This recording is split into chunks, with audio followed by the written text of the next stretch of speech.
Killers who didn't realize they were being recorded. Another chilling scares video. Let's see this one.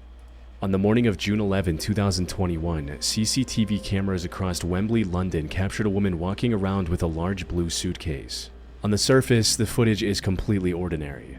However, this footage would soon become key evidence in one of the most brutal crimes in Wembley's recent history. Oh, God. The incident took place the evening of June 11 when the Metropolitan Police received a call from a man in distress. He was a temporary resident at a house on Chaplin Road, and according to him, the owner of the house, a 67-year-old woman, what is the name of this on place? Chaplin Road, and Agape? Selfless love for all? according to him, the owner of the house, a 67-year-old woman who went by Deborah, was missing. Her phone and glasses, the two things she always kept on her, were also still in the house. But what made her absence most concerning was the fact that Deborah had a history of severe mental health struggles. She was diagnosed with schizophrenia, and at one point believed Greek that for Prince love. Charles, along Yeah, I with the bet. country's prime minister, were communicating with her through Oh, that YouTube. guy. What was Deborah his name? also had no family Boris in the Johnson? country she could have gone to either. The only people who knew her were those who attended the same church as she did, and speaking with people from the church gave investigators their first lead. One of Deborah's friends, 37-year-old Gemma Mitchell, told officers that Deborah had been depressed and that she went to stay with friends close to the ocean. Unfortunately, this lead turned out to be... The ocean does help cure depression. It's nice to look at. You guys is Boris Johnson. Yeah, I thought that was his name. It's nice when you feel sad and you look at the sea. It feels good. a dead end, as none of the CCTV cameras around her home captured her leaving that morning. Investigators also didn't find any records of her using a taxi service ocean's or evil. public I hate the transport. ocean. Okay, After 2 more fuckers. weeks of fruitless searching, investigators Well, maybe had it nearly hates you run out of too. all potential leads. They needed a breakthrough, or the case risked going unsolved forever. Fortunately, the search finally reached its end on June 27, but in the way investigators feared most. Fuck the ocean, the forest helps more is cooler. Well, the forest is good too, but I mean, ocean's nice. I just found a body. Right, okay. A body, is it? Are they breathing? No, they're dead. They look like they've possibly been there like a few days or something. A hiker discovered the remains of Deborah on a wooden path They next to sounded Bennett like Road they in just Solcombe, another day. Devon, over Just another day in 200 miles Britain. from her home in Wembley. The worst part Oh, about this Wembley. discovery, however, was the condition investigators found her in. This wasn't a case of going for It's a a body, hike and isn't it? having an accident. Instead, someone had surgically decapitated her head, which was later discovered about 30 feet away from the rest of her body. Oh. Autopsy results also showed signs of blunt force trauma to the head. With that, the case shifted from a missing person search to a homicide investigation. However, finding the culprit was going to be easier said than done, largely Okay. because Deborah never gave anyone a reason to take her life. Despite her mental health struggles, everyone who knew her described her as extremely kind and compassionate. She was even letting the temporary resident who filed the missing... This is unrelated to her, but how come every time someone dies, everyone's like, they were so nice? How come when someone dies, there's not people that are just going like, yeah, they were kind of a fucking asshole? Like, how come everyone's like, they were great? person report lived with her I'm not for saying free she since was. he couldn't That's- afford to it's pay just rent. always. But while investigating those closest to her, investigators noticed something suspicious about Gemma. CCTV cameras captured Gemma walking toward Deborah's home with a blue suitcase not on the nice morning to of speak June ill of the 11th, dead the same usually. day she went missing You're not at around speaking ill of the dead, 6:30 just social a.m. dorms? Hours later, the same cameras captured Gemma walking back, this time with 2 suitcases. She was also struggling more to roll the suitcases, suggesting that, unlike before, they were now heavy. This made Gemma the primary suspect in Deborah's murder, prompting investigators to look into there's her her more body closely, in there? which turned out to be the right move. On the 26th of June, CCTV cameras captured her struggling to load the same blue Say that about you suitcases when you're into the murdered back of a bags. rental Don't kill car. me. She then drove to the same road where Deborah's remains were found a day later. This was enough evidence for the police to obtain a warrant and arrest Gemma on July 6. What's she going around cutting heads off? Police! Excuse me. Hello there. Hello, how are you? Yeah, good. There's no answer. Sorry, what's your name? Sorry, we were asleep. You Gemma? Yeah, I am. Okay, Gemma. Just could you hold a second? Sure, sure. Come on, hold a second. Sorry, could I ask Gemma, do you want to come out? Yeah, sure. Yeah, I just want to see them. Hand, just so your hands. All right, Gemma, at this moment, I'm arresting you on suspicion of murder. Gemma didn't even try to plead her innocence. They do the same thing in Britain if you post memes on Facebook. And went with the officers without any resistance, almost as if she was already expecting them to some extent. She also remained silent at the station, answering every question with a cold no comment. But now that she was under arrest, authorities were able to search her home, and it wasn't long before everything became clear. You see, Gemma lived with her mother. Yeah, in their that looked home like on you could hide a Bronsbury body in Park. that. The house was worth over £4 million, but it was in rough shape. So they hired a contractor and paid him over £230,000 for the renovations. Jesus. Unfortunately, the contractor ran away with the money, leaving Oh. Gemma and her mother with an incomplete home and no money to fix it. Welp. That's where Deborah stepped in. She knew Gemma from church and considered her a friend. So after learning about her struggle, Deborah offered to pay over £200,000 for the renovations. However, in early 2021, Deborah was admitted to a mental facility where she received treatment for her schizophrenia. This treatment seemed to be very effective, as she was now thinking a lot more clearly. It also resulted in her reconsidering her offer to Gemma and withdrawing it completely by early June. Yeah, she instead makes told sense. Gemma to sell the house and use the money to live a good life. Phone records revealed a message she sent to Gemma on June 8, reading, "Until you sold house, I won't want you to come to me or my house. I'm stressed to the core." Understandable. However, Gemma did not take this kindly. And on the 11th So of she June, cut her head went off? to Deborah's home with the intention of ending her Hey, we have this fucking multi-million-dollar house that we can't afford, and we spent $200,000 to have it renovated, and they ran off with the money, and now we're broke and we don't know what to do. Have you thought about selling it and getting the money? And so she killed her? This is sound advice. life. After committing the crime, she stuffed Deborah's remains in the suitcase and brought it back home, which is why it looked much I heavier think on the this way lady's back, mean. before disposing of her remains in Solcombe 2 weeks later. Her true motive also came to light when investigators discovered a forged will in Gemma's home, naming her and her Oh my mother as God. the sole beneficiaries of Of Deborah's course she entire forged the estate. will. All of this was more than enough evidence to convict Gemma. She stood trial on October 2022 and was sentenced. I think this is also More than enough evidence to convict Gemma. She maybe stood trial. also kind of unrelated. The powdered wigs are very silly. I like that in some Asian countries and stuff, they still wear the powdered wigs also for their courts, and it looks silly. On October 2022 and You was should get sentenced to one. life in prison with a minimum of 34 years behind bars. I'm wearing one right now. 34 years. On July 7th, 2021, 23-year-old Chandler Halderson went to the local sheriff's office and filed a missing person report for his Remember parents. the wigs are in 50-year-old Africa? Oh yeah, Bart it's and Africa. 53-year-old They wear the Krista. powdered wigs. According to Chandler, well, I say the two had Africa. gone to their There's family multiple cabin countries, in but White you know what I Lake mean. On July 2nd to spend the weekend. The last contact he had with them was a message from Krista writing, "Made it safely. Can't get anything through, and yes, it's packed. Going to White Lake today for the parade, and we'll come home Monday night/Tuesday early. Love you lots." It was parade? Wednesday now, and the two had still not returned. Nice save Their backs, phones thank were also you. going straight to voicemail, leaving Chandler with no way to determine their current whereabouts. Now, the simplest explanation was that they simply decided to extend their stay, and that they weren't able to inform Chandler because of the bad cell This looks like the place where The Ring was filmed. signal at the cabin, which was a known issue. However, this was completely out of character for them. Bart was extremely They're gonna dig up a punctual and well under this responsible, house. and Krista was on the verge of losing her job if she didn't return soon. Chandler was understandably worried about the safety of his parents. To make matters more complicated, they didn't go to the cabin on their own. Instead, they were apparently picked up by friends that Chandler didn't know about. Officers quickly began looking for the couple while Chandler reached out to local media, hoping someone with information Oh, on Bart Chandler and killed Krista him. might come forward. It was The Chandler. most obvious place to look for them was the cabin. But when officers arrived at the location, they were surprised to see it completely empty. They had to break open the front door only to find zero signs of recent activity. It seemed like Bart and Krista never made it to the cabin. But if that was the case, why did Krista tell Chandler that they made it safely in her text? In the meantime, Chandler turned to the neighbors to check if any of their doorbell cameras captured anything about Bart and Krista. But that didn't prove very useful either. Without trying to any other redirect leads, guilt to investigators Chandler. went back to the Halderson He killed him for home to money. look for any He wanted the clues. house. They also brought Chandler in for questioning since he was the last person who saw the couple. Though, until now, Chandler appeared to be a perfect son. Despite living Nope. with his parents, Chandler was doing very well for himself. He had already gained valuable work experience in several different fields at just 23 years old, and had even received a job offer from SpaceX. Oh. Unfortunately, before he could accept the offer, he accidentally fell down the stairs. This resulted in him sustaining severe nerve damage in the legs, forcing him to reject the SpaceX offer and focus on recovery. Well, He had shit. also been very cooperative with the police up until Musk. this point.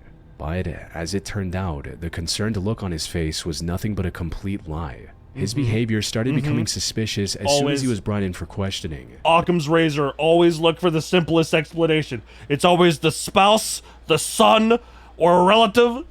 Like 99% of the time.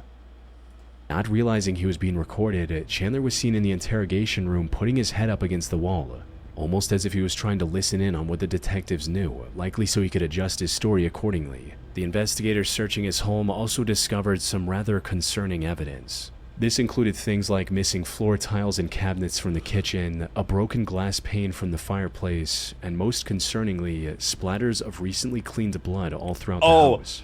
However, I was gonna say the other things aren't that suspicious, but the blood is a little suspicious, yes. Chandler seemed to have an excuse for everything. He blamed the missing tiles and cabinets on renovations, and claimed the fireplace glass broke while playing with one of his dogs using a tennis ball. As for the blood, Chandler claimed that it came from Krista having excessive nosebleeds, and from Bart getting a deep cut on his leg while doing some repair work at home. But investigators were starting to notice some inconsistencies in his statements. For instance, at one point during the interview, Chandler claimed that he couldn't drive because of his leg injuries. But not long after, he mentioned driving to multiple places to celebrate the 4th of July holiday. However, despite their suspicion, investigators had no proof of any foul play from Chandler. That is, until they received a call from a woman named Cress. She was a family acquaintance of Chandler's girlfriend, Catherine, and the two had actually gone to her place Who doesn't have a couple dozen large bloodstains in their home? Yeah! Surprised he didn't claim to summon a dinner demon. on the 4th of July. According to Cress, Chandler visited her look at farm that in Cottage farmland. Grove on July 3rd, asking to use her pool. She said yes and went on with her day. But when she came back to check on him an hour later, he wasn't in the pool. Instead, his car was backed up to a wooded area next to the farm and its trunk was open. Investigators rushed to the location she provided, and not far into the wooded area, they found the dismembered remains of Bart Halderson, wrapped in a tarp and hidden under some foliage. Around the same time, a different group of investigators discovered doorbell camera footage that showed the Halderson home in plain view. According to this footage, Bart and Krista never stepped foot outside on the morning of July 2nd. Are bloodstains illegal? I the thought story this of the was mystery America, friends damn it. picking them up was a complete lie. It's just usually When confronted with suspicious. this evidence, Chandler stopped talking and asked for a lawyer. You know what happened. We're not going to tell you what happened. You know what happened. You were there when it happened.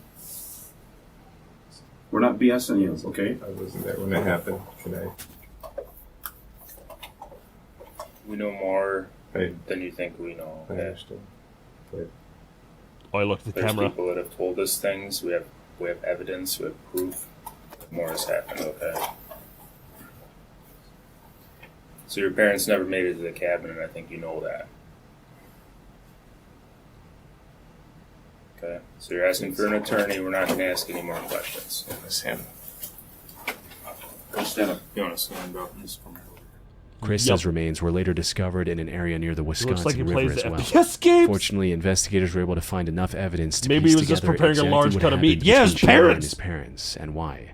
They found Bart and Krista's phones inside the house, wrapped in aluminum foil to block signals, confirming they never left the home. Wait, does that Shell work? casing Does wrapping your phone in aluminum foil block signals? Does that work? found in the basement also confirmed that he more than likely shot his parents before Yes, dismembering really? and disposing of their remains. CCTV footage from a nearby supermarket caught him buying the tarp he used to transport Bart. Tested However, for his bags? the worst of what he I did was already don't revealed get when signal. investigators found tiny bone fragments in his fireplace. You see, at around 3 a.m. the night of, a neighbor's doorbell camera captured a strange light coming from the Haldersons' home.